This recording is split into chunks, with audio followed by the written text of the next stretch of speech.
Puff and Jarule runs out the room. Puff got his towel, Ja grabbing his towel, but they naked.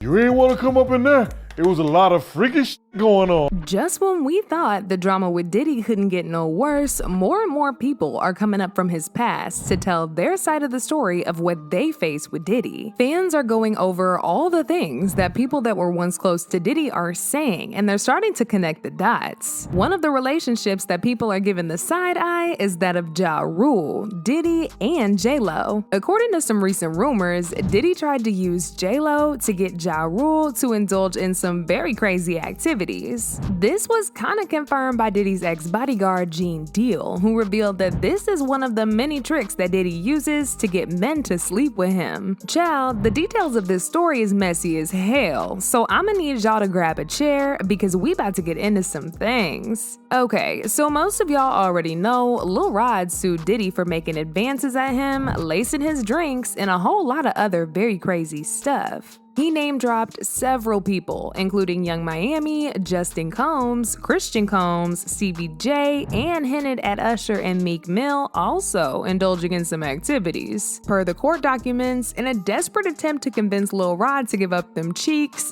Diddy would parade around in front of him with no clothes on, and at one point even told Rod about how he was hooking up with Usher and Meek Mill, as well as sleeping with Stevie J with the promise of getting Stevie a Grammy. However, once this whole story started going around, people couldn't help but wonder if Diddy was the one responsible for the switch in Ja Rule's life, which ultimately led to the downfall of his marriage. Some people even went as far as saying Diddy used J-Lo to get Ja Rule to make him his boy toy. Now, for those of y'all who didn't know, J-Lo and Diddy were in a relationship from 1999 to 2001. This relationship was very traumatic for J-Lo because Diddy was allegedly mistreating her and cheating on her with multiple women. This was confirmed by his former bodyguard, Gene Deal, who said that Diddy would sometimes bring over both men and women to the same house that he lived in with J-Lo. There was even a point in time where he sneaked in Karine Steffans to give him some you-know-what while J-Lo was downstairs. And while Jennifer was upstairs,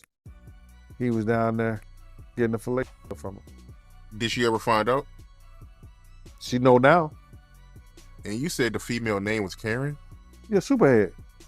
Oh, okay, Karine Steffans. You got to say the full name, man. Yeah, I thought it was her. Apparently, he tried to talk J-Lo into having freak-offs with him just like he did Cassie, but since she refused, he just snuck them into the house and did whatever he wanted to do regardless. They eventually broke up, but that's when J-Lo started getting closer to Ja Rule, and within the same year of her breaking up with Diddy, she said her and Ja started sparking dating rumors, and even released their hit song together, I'm Real. But this relationship already had a lot of red flags from the start.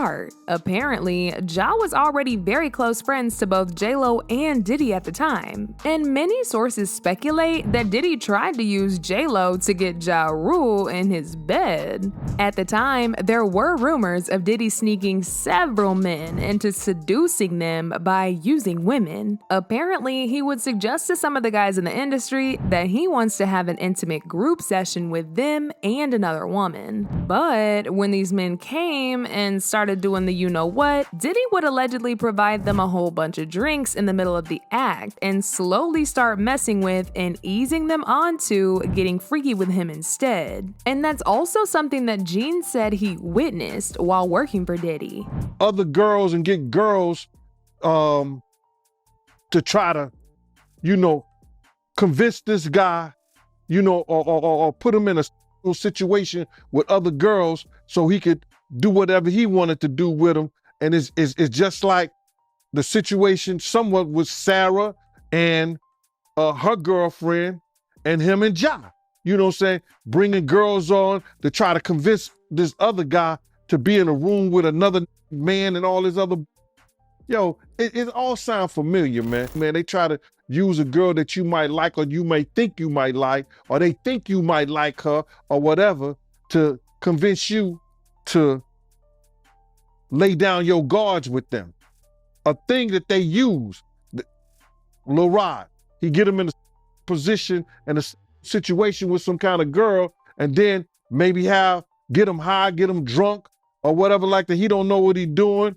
One of the guys step in and now he doing Lil Rod. Now Lil Rod all messed up in the mind because he started off with a girl, but now he end up with a guy. He trying to put him in some kind of situation like that.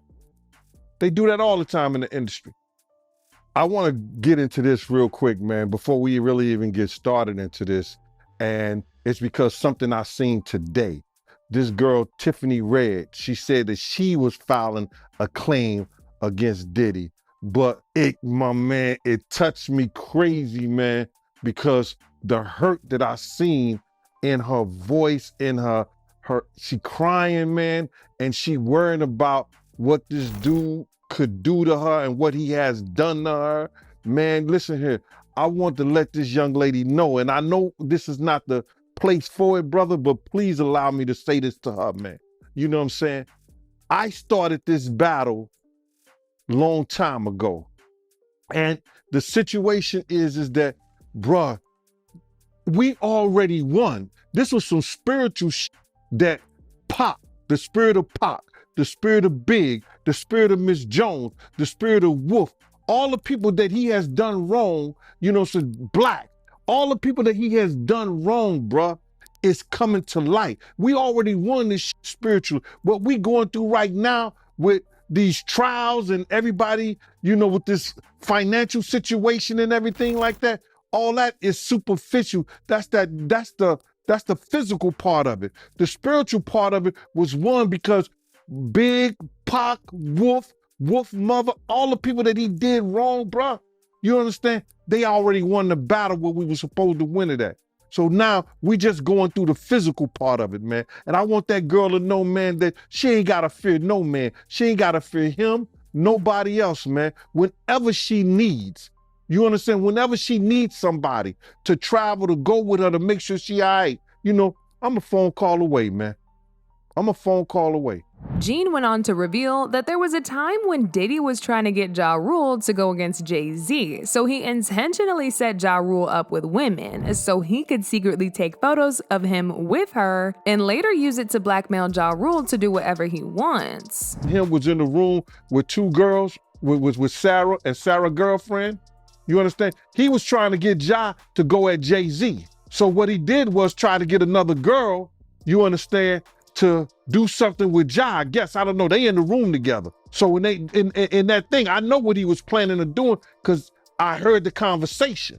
I knew what was going on. He was trying to get at Ja. So if he got Ja in any kind of uncompromising position, he could force Ja to go at Jay-Z. Oh, but Gene wasn't done, y'all. He also recalled the time that he accompanied Diddy to an exotic bookstore, thinking they was just gonna grab a few books and dip. However, Diddy went to the adult section of the store and bought a whole bunch of toys, if you catch my drift. When they got back to the hotel that Diddy was staying in at the time, he told Gene he wanted to visit Jarule in his private suite. According to Gene, he tried to convince Diddy not to show up to the suite unannounced, but Diddy ignored him and still went to Jarule's suite with the toys he bought at the store. Now, this is where the story gets real interesting, because Gene claims that upon their arrival to Jarule's suite, Diddy and Jarule locked themselves in the suite and stayed in there by themselves for hours. And obviously, as a concerned bodyguard, he asked them what they were doing since they were in there so long. Jarule then replied to Gene by saying, "You don't want to come inside. There's a lot of freaky stuff going on inside here." Bro, when Josh said, you don't want to come up in there, a lot of freaky stuff is going on. You got to use your mind. What they was doing with those plugs. Freaky stuff. Ciao. So as you can see, it looks like Diddy eventually did succeed in getting Jarule to become his boy toy. What's even crazier is he became addicted to doing freaky stuff to the point that it caused problems in his marriage. Now, for those of y'all who don't know, Jarule was thrown in jail back in 2013. However, right after he got out, he left his wife Aisha Atkins. She revealed this during a segment on MTV's Married Life After Prison. She said, "He wrote all them love songs and still don't know how to treat a woman. We spent 10 plus years building our marriage, but it only took him 2 to decide he'd rather D than be with his wife. He returned home all right to get his and leave. However, even though Asia was upset, she also revealed that she hopes his sudden attraction to men is just a phase, and that he gets over it soon and comes back to his family. But it wasn't just Jarule who messed Diddy up, because Jennifer was still suffering the trauma from her relationship with Diddy, and she even went on to make a whole movie inspired by it. After she and Diddy broke up in 2001, she released a movie the following year, and the movie was about a woman who was caught up in a DV relationship and finally runs away from her husband. She eventually learned to fight back and fought for her freedom. A lot of people believe that this film was inspired by J-Lo's relationship with Diddy and how she eventually survived it. In fact, during the filming of the movie, it got so intense for her that she had multiple breakdowns. I did have kind of a nervous breakdown. I froze on set. Well, not on a set, but in my trailer. I was like, I don't want to move, I don't want to talk, I don't want to do anything. I was on that movie enough. Yeah, I did. I had a nervous breakdown. So not only did Diddy completely traumatize Jarule, but he also messed up J-Lo as well after they broke up. Now, as usual, people had their own thoughts about this, like this person who said, no one can make a fully grown man do anything he doesn't want to do. Jarule always wanted to do that. They all just nasty, whipping it out with any and everyone they feel like doing. I wouldn't be with anyone in the entertainment world. Another person said, J-Lo doesn't need to do anything, but thank the Lord that she got away from this psychopath and made her own way. Diddy was all about power, and his goal was to steal and destroy everyone he touched, mentally and physically. But now I want to know your thoughts. What do y'all think about Diddy using J-Lo to get Jarule in his bed? And do y'all think Diddy is responsible for Jarule becoming a little fruity and abandoning his wife? Y'all been knew what to do. Let me know your thoughts in the comment section down below. And don't forget to click here to watch this other very messy video.